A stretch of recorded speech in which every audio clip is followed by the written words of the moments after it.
on MotoGP work for the very first time in his first race as a full factory Ducati rider. 3 Yamahas behind him, and you have the Yamahas. Pecco, meanwhile, former Moto2 world champion, let's not forget, 6 poles in the intermediate class on his way to the title in 28 of MotoGP. What can the Aprilia do? Their best ever result came here. Let's not forget that was Ivan. What's the strategy here, Neil? We've got 3 Ducatis and 4 Yamahas in those top 7 spots, completely different ways. No, and that's why we're going to go racing now. That is the question that we are going to find the answer to in 22 laps. But like you said, the long flowing corners.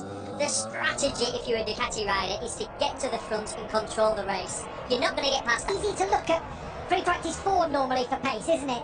But the likes of Bagnaia and Miller just weren't actually that great during the test. So what they did in free practice 4, they'd set off on really old tyres just to understand what the feeling was going to be like, literally for those laps. From before the race. It's going to be a little shock to the system because the grip level's going to be down. It's a small percent, but you can imagine these. Not forgetting no Marc Marquez. He's going to miss the first 2 rounds, which adds an extra layer of intrigue and importance to this opening. Marquez, the 6-time champ, will be sat at home desperate to be out here. When is that going to be? Now, the hard winter of lockdown, thankfully, coming to a close. Brighter evenings on the horizon, and we can look forward to 19 rounds of the blast away from the line. They've left the Yamaha for dead, and it's Bagnaia from Miller, from Zarco, and Jorge Martin's crash on one of the tech-free bikes. Lecrona or Petrucci. Petrucci with that orange helmet. So it's a 1-2 for the went down at the start. What a sad start to the rider who's left the Ducati team. Zarco attacking his teammates. So he just went backwards. Ducati with a front and rear whole shot device. We've seen in testing that it was working out and we'll be worried. They both said, both Vinales and Quartararo, as Petrucci trudges away, they needed to make a good start. It's not one Ducati they've got to pass, they've got to pass 4 Ducatis. And like we said, you can't pass them down the straight, you're going to lose time. The Ducatis from the Yamahas, then the Aprilia, then the Suzukis and all the KTMs together. But it's going to be Pecco Bagnaia from Pole. Zarco has led this race before in the past when he was on a Yamaha. He loves Qatar. He crashed out, unfortunately, when he was lead. No, and the man in third, Jack Miller's only won 1, and that was in 2016, that wet race in Hasil, if you remember, when he was on the customer Honda. The GP race, he's not one of those GP race before. Behind them, you've got Quartararo and Vinales, then Valentino Rossi and Espargaro. Pace has been fast and consistent, and it looks like Aleix. I thought Vinales was going to try and squeeze through. It's Oliveira, who had really good pace as defender, but Oliveira in particular on the KTM, they've been horrible on one lap, horrible during testing. Quartararo's got all the red tinges to that factory bike.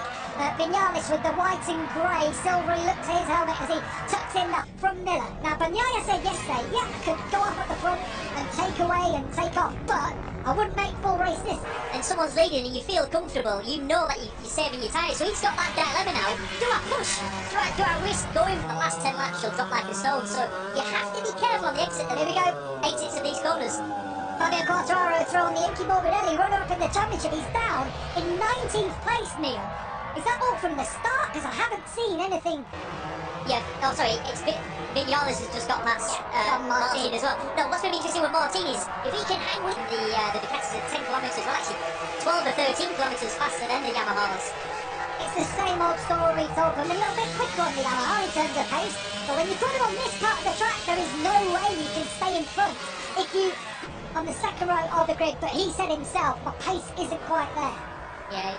It was a pretty special lap. Even further now, back to 9th. Right, so, yeah. But as you say, it wasn't podium. It wasn't podium like it should be for the front. Pecco Bagnaia's pace. It was a 1:55.0 last time from Bagnaia, last go around. Still outside, so yeah, haven't reached those heights since. Seems like a long time ago, Gav. Well, yeah. It was. Because it was. For Honda, they are missing Marc Marquez. Their number 1 rider right now is Paul Espargaro. Obviously in his first. A bit of a roadblock for the Suzukis. We obviously didn't race here 1 year ago. It was the COVID pandemic started just last year. Maverick Vinales' crew chief, which I thought was a strange decision. But we didn't have a MotoGP race, so we've got to look back to 2019. Fourth, and I remember it was Juan Mir's debut, and he was also in the mix early on, but they're a long way away at the moment. Yeah, well, when I ripped in the race, we've got Quartararo and Vinales, and they're they're over half a second quicker. But are they able to go as quick as you can at this point in the race to try and get in front of the riders? as opposed to being able to save your tyres like the other Ducati riders are able. Those early laps and then switch it back to a more friendly power delivery to save your tyres. And I wonder into last year, he became the top Ducati, didn't he? Ahead of Dovizioso even. And he learned how to manage a race and then losing it on that day. Yeah, what we also learned last year, Gav, is if you finish fourth in every race, you would have been become the world champion. So world championship at the first round, but you certainly can lose it. So Zarco, I wouldn't at all say he was an outsider for this. Really come to the fore this weekend. Pecco does strike me, I think Michael said it just before, as almost a direct replacement. An awful lot. Dobby was a little bit old school, but his mannerisms, I think the feedback that what I'm hearing from the team, they say that it's that what's Jack's strategy. Right here, I wonder, but it looks like he might come under pressure soon. The thing is, the cat in MotoGP across all pole positions, right? So that's not a great return as we look on the inside for good measure. Really interesting is watch this. Is it going to be mirror signal manoeuvre? I think it is. So he's lost coming out. Oh, having to squeeze and play. That Ducati turns a little bit better, but fair play to Quartararo. Unfortunately, when they crossed the line, and then Quartararo had to let the brake off and then almost overload the tyre into the corner. So Yamaha, his lap times are 1.2 seconds off the pace. So it's not right. Ducatis, they've got now 3 lead riders who are all qualifiers. They're all people who will put it high up on the grid. Can't quite see who it might be, but yeah, it's Taka Nakagami. Taka Nakagami was top Honda on the grid, and the Japanese rider just gets worse. Now we've got the Ducati riders who are going to start the race in front of the Yamahas. But anyway, I thought it was going to have a go then, Zarco. We know the Ducatis start well, but if they can get themselves on the front two. The top speed in this race, they almost just popped up. That was good timing, wasn't it? Stefan Bradl actually has got the top speed in this race. See, heading into the headwinds.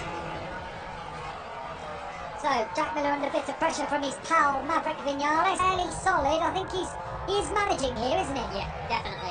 I don't think anyone's pulled the pin properly. Scherer, Jack Miller. Good pal used to have the same manager in Akiayo. Maverick went his own way. Think what he would do. And it's hard not to panic a little bit. It's hard not to try a little bit harder, break a little bit. Can't get flustered at this point in the race because you'll lose time. Jorge Martins having a fantastic run on a MotoGP race, hasn't it? Like we were saying, it's hard to believe because he's done quite a few races now in the Premier class. His KTM year was not a year to remember, but he joined the Avintia team last year. Now look at Fabio there, and Jack tried to take advantage of Maverick being forced to abort mission. He just built to the Spanish press yesterday. He just having a little bit of a lucky game that they wouldn't rattle each other. They wouldn't get this moment in time, would it? But now looking at the lap times, Quartararo was quite a bit faster than the lead two on that last lap. So Miller, Rins has a score to settle in MotoGP.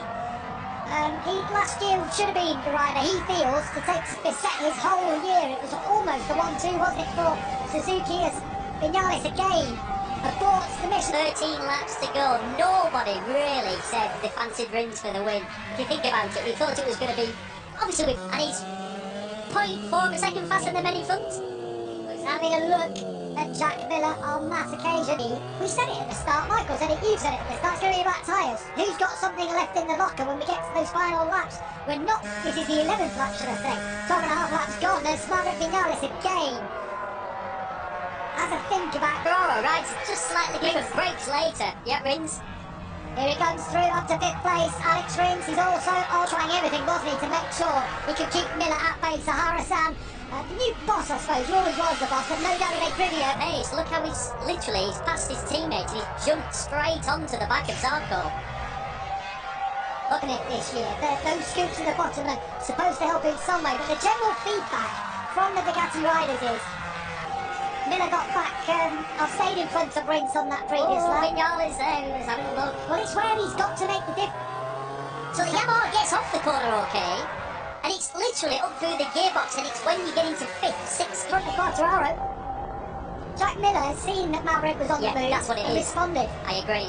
He obviously is managing, that he has been playing a waiting game. Yeah, I agree. He did a lot of laps, he did a lot of race runs. Now, what can Alex Rins do with the Yamaha in front of him? In theory, it should be a little bit easier to get past. Down the straight anyway, just a second. go. He was Pull the building up. inside. He was building Nice up to move. this. Very nice move. That's a classic, isn't it? Ah, that was side into 11, Rins up the inside. The thing is there, Fabio Quartararo's really good into that corner, so Means business now, and if he hits the front, Pecco's going to have to respond. However much he's trying to manage this race, he's going to have, like I said, he jumps out the corners and then that means he can stay in the slipstream, but like I said before, Zarco's bike's the fastest one. over the middle laps to try and stick in. He's just at a 156 Yeah, now. strange that, really strange. Because he is slowing up the pace as much as possible, and Vinales knows it. Well, look, Rins and Aleix Espargaro, he was 4 seconds. 7.5 laps down, this time we are, and we've got 9.5 still to go here in Qatar. Who's got some rubber left? Pitboard. Pitboard feeling from the bike, and he'll have his times coming up on his dash, won't he? Yeah, So he'll look fine, to be honest, don't they? Here we go, Maverick into the left-hander. Bit of a wobble on from Maverick. So he has to again just sit in behind, and it punches nicely, doesn't it, out of the corner? Yeah, then gets perfectly in the slipstream. Look, and this is why you can't panic in these sorts of races. There's still 9 laps to go. It's a long way to go. I can't call it now. All right, you know me, I like the early call as well. Maverick, it's too hard to me. Maverick looks fine. Maverick in 8th, and Pecco Bagnaia, who's leading the way. Do you remember that Qatar race a couple of years ago? It was about an 8. No, that was so close from Maverick. I thought he was about to ride through the rear wheel. So did he. Bagnaia gave him room. Well, Espargaro on the Honda on his first ride, he's like, I'm not saving my tyres. He's about 0.4 of a second faster than this group. He had 5 crashes during testing. It's not been a pretty start to the year. His crew chief, Beefy, who worked with Carl Crutchlow for so many years. It's not a slow corner onto the straight, but it's not a fast one by any means. Here comes Miller again, back past Prince every time, but it comes from 17 miles an hour.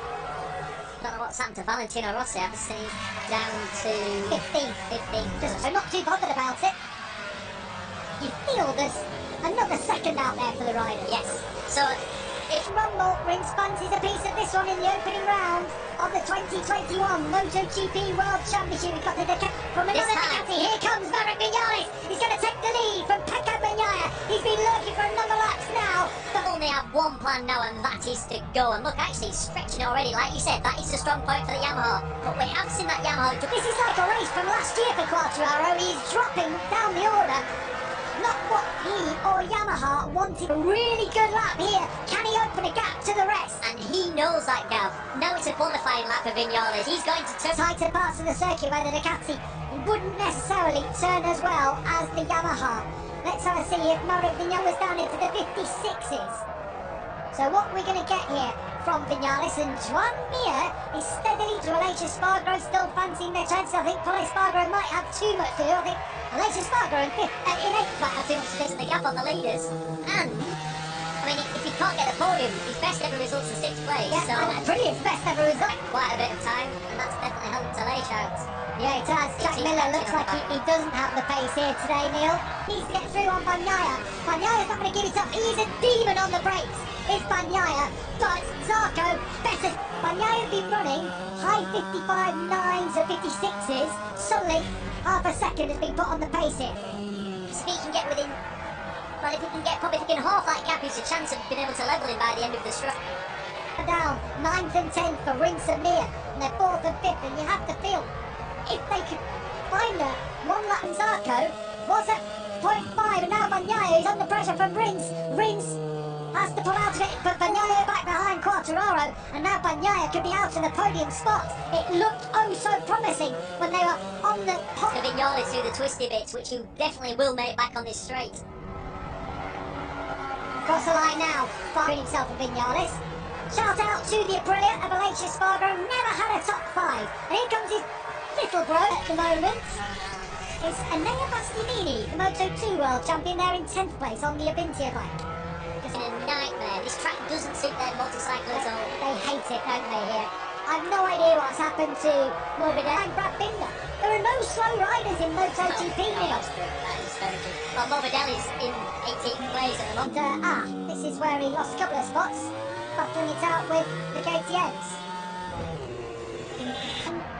Failed to get past Pecco Bagnaia, and Mir's gone, look, there's a reason I've got the number 1 on my back.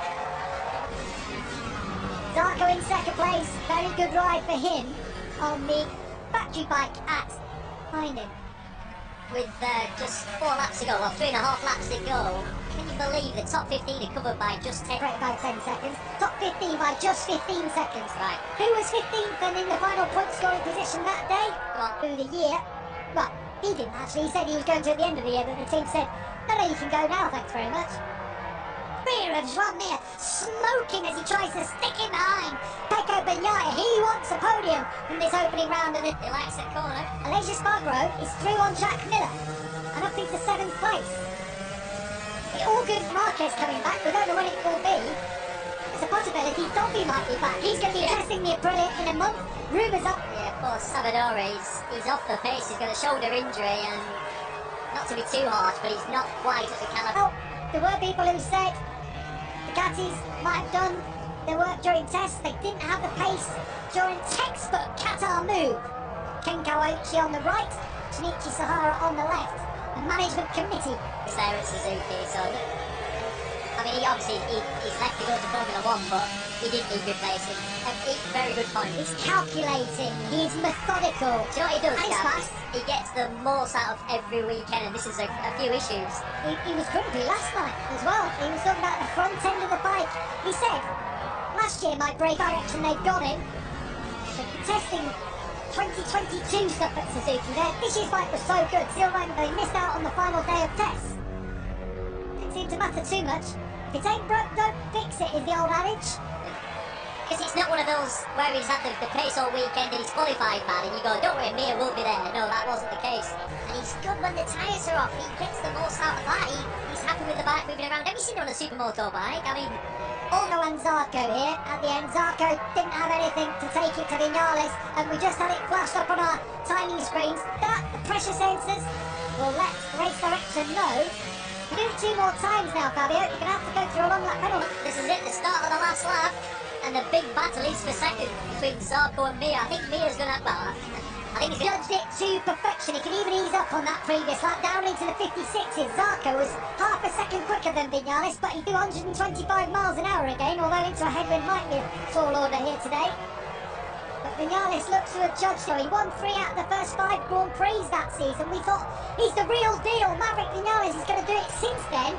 Building for that penultimate corner. We've seen him make a few passes there throughout this race. He's confident going into that tricky... Goes the way through, he tries to get right in on the back of Johan Zarco. This is the corner. Is he going to pop out? Here he comes on the inside. You know he's going to have a go. Yeah. Look at Maverick Vinales, and he's going to be from Wow. 2 Ducatis.